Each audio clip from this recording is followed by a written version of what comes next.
Relationship advice. Update. My 25 male, now ex-girlfriend, 22 female, cheated on me with my now former best friend, 24 male. This has been a pretty horrible week. This guy has been like a brother to me since freshman year in college. He was dating this girl, 23 female, as well, and she is the one who found out and told me. We've hung out a fair bit as couples, and honestly, I never noticed anything besides the usual banter. It's the worst betrayal I can imagine. And since I found out, I feel like I've been walking underwater since. His girlfriend discovered it when she saw he was getting multiple Snapchats from my girlfriend while he was asleep, well after midnight. She checked, and let's just say the evidence was compromising, and didn't leave anything to the imagination. She screenshotted it, sent it to herself and then me. I spoke to her very briefly on the phone, as long as we could both keep it together, just to make sure this was beyond all doubt. After that, I sent the screenshot to my girlfriend as well as my friend, told them it was over, and then blocked both their numbers. Neither has made the effort to reach out, which suggests to me it was likely they weren't just screwing and probably intended to break up with us eventually and get together. A masochistic part of me wants to know details, but I think it's best I don't. I imagine his girlfriend also handled things on her end. We're living under some pretty tough COVID restrictions, so there's not a lot I can do to take my mind off things right now. I just work and spend time in my own thoughts. I am probably lucky that I didn't live with my girlfriend yet. It was something I was thinking of bringing up with her ironically. I've told one other friend about this over the phone, but that's it. Haven't even told my parents yet. They love my friend like a son, and it's not a conversation I want to have, because I'd basically be admitting I'm an idiot who can't tell when two of the closest people to him are screwing him over. His ex sent me a text the other day, and asked if I could come over and talk. I'm in two minds about this. On the one hand, I'm mourning losing him over losing her by a lot. I was in this relationship for a year, and I've known him for 8 years. He was going to be best man at my wedding, and my kid's godfather. Seeing his ex is just going to be a reminder of what he did to me. Also, I'm not sure if she wants to meet because she wants to hook up with me or not. I admit that would probably feel good, though might not be healthy in the long run. Probably not thinking that far ahead though. On the other hand, if there's one person I feel I can bring myself to let my guard down with, it's probably her, because she is likely feeling the same thing. I want someone to express my grief to without feeling pathetic. What should I do? What are the pros and cons of going over to see this girl? Now for the top advice, before reading the updates. I don't necessarily think that going to see her would be that bad of an idea. It doesn't have to be for a hookup. I think you need someone to share in your grief right now. This could be good for you. Is it bad that the more I think about it, the more I actually want something physical to happen? That's not necessarily a bad thing either. You're hurt and want comfort. If both of you are up for it, then I see no issue. However, make sure you're not doing it out of spite for both of your exes, because that will only lead to confusion and possibly hurting both of you all over again. But if you both just want to fool around, then there's no harm in that. I don't really get the spite thing. Clearly neither of them care about either of us in the slightest, so us screwing wouldn't make a difference to them. I can't believe I'm saying this, but I want to do it just so I can feel more like a man again. Hooking up with the ex would be good revenge, and probably a good distraction, and who knows, maybe you guys would get along. However, would you feel like a piece of crap in the long run? In either case, I 100% think you did the right thing by blocking them both and focusing on yourself. Such a tough situation, wishing you the best, man. Edited in an update. And now for the first update. Thank you to everyone who commented on my first post. So, I ended up going over to my now former friend's now ex's place late last evening after dinner. She opened the door and didn't look great. Her eyes were kind of bloodshot. At first, I thought she had been crying recently, but she said she later hadn't slept much the past few days. Fair. It's been the same for me. We sat on her couch. I started off with thanking her for reaching out and letting me know what she had discovered in the first place. She said she wished she had approached me sooner because she had felt like things had been off for the past 3 months. According to her, it seemed like whenever the four of us hung out, the banter between my ex and hers had just started escalating a little bit, and there seemed to be an incremental amount of teasing and inside jokes. It never came close to occurring to me, because literally the last person I would ever suspect my ex of cheating with was my best friend. She admits for the longest time she also thought she was just imagining it, and figured it was normal for my ex and hers to get along so well because they were close to me. Hell, her and I ourselves also were extremely cordial, though the highlights of our relationship all revolved around her ex. We had organized birthday dinners for him the last 2 years, for example. The other things that are suspicious is that he started routinely getting notifications rather late at night, and he would often make innocuous excuses to leave the room when this happened. The latest round of restrictions hit 2 weeks ago, and before that, she noticed he would occasionally again make seemingly innocuous excuses in isolation about needing to run an errand, and not be back for like an hour and a half. At this point my anger was starting to build because it was likely he was dropping by my ex's place for a quickie. She said all this seemed innocent enough by itself, but altogether, it made her check his phone when the Snapchat came through while he was asleep. I didn't really want to hear about how their confrontation went, but the lease was in her name and she went to live with a friend for 3 days until he moved out. It seemed like he was strangely prepared for this eventuality. Makes me wonder. The thought that he might be shacking up with my ex right now really made my stomach turn. After she finished the story, we sat in silence for a bit. Part of me wanted to cry, but I was too angry to cry. She started to say something, but then she herself broke down and ugly cried. I was a bit hesitant, but I first took her hand and then hugged her. My anger dissipated into grief too, and I teared up some too, but tried to keep it together for her sake. I held her until she calmed down. She wiped her eyes and looked at me for a bit, and well, it happened. We kissed. I don't think either of us specifically initiated it, was almost like the thought struck us both at the same time. I know I badly wanted it, for a bunch of reasons, not the least of which I just wanted to feel like a girl actually wanted me after what happened, but I pulled back and asked her if she was sure. She said she was, and well, one thing led to another. We went to her guest bedroom and did it. She led the way, and I'm very grateful she had that presence of mind, because I definitely did not want to screw her in the same bed my former friend used to. Not too much foreplay, but the act felt good enough. I guess my own barriers came down after the post-orgasm high went away, and it was my turn to cry and her turn to hold me. We fell asleep that way without too much else said. She woke me up this morning, and it turns out she made breakfast, something my own girlfriend never did for me for over a year. I was a bit envious because my former friend told me she did this for him regularly, and I am not a great cook. We didn't talk much, things were kind of awkward. She finally broke the silence and said that she slept better last night than the entire week beforehand. I admitted that was true for me too. I hadn't slept in an empty bed for a week straight since probably 2 weeks into my relationship with my ex.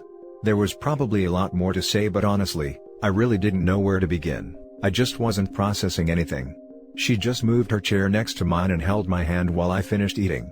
Once I finished, she attacked me again and we ended up back in bed. After this, I didn't really have a choice about the talking because I had to get back home to start work. When I told her this, she teared up and begged me to stay, because just not being alone right now made her feel better.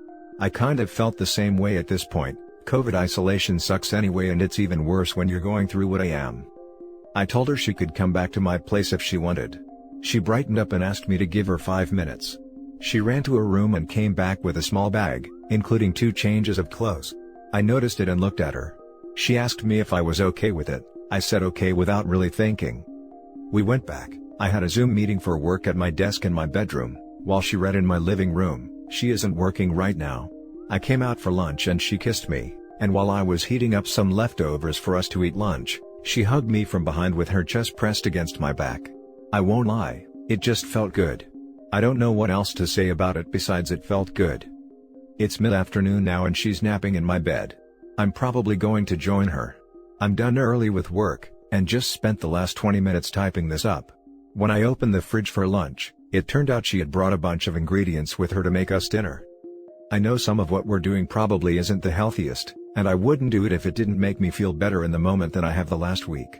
We do need to talk, that was the whole point of my going over. All we really discussed was how she found out. But I am leaning towards letting her stay as long as she wants. In fact, I actively want her to at this point. COVID has made this whole situation worse because normally I'd be able to meet other friends and do other things. Under the circumstances, the pros of having her as round-the-clock company outweigh the cons.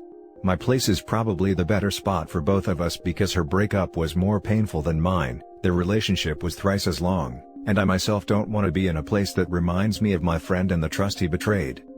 I'm just going to take it one day at a time. If anyone has any advice on what to do from here, let me know. Now for the second update. So, My former best friend's ex has spent the last 2 nights at my place. That first day, we napped together in the afternoon as we both slept horribly since everything went down.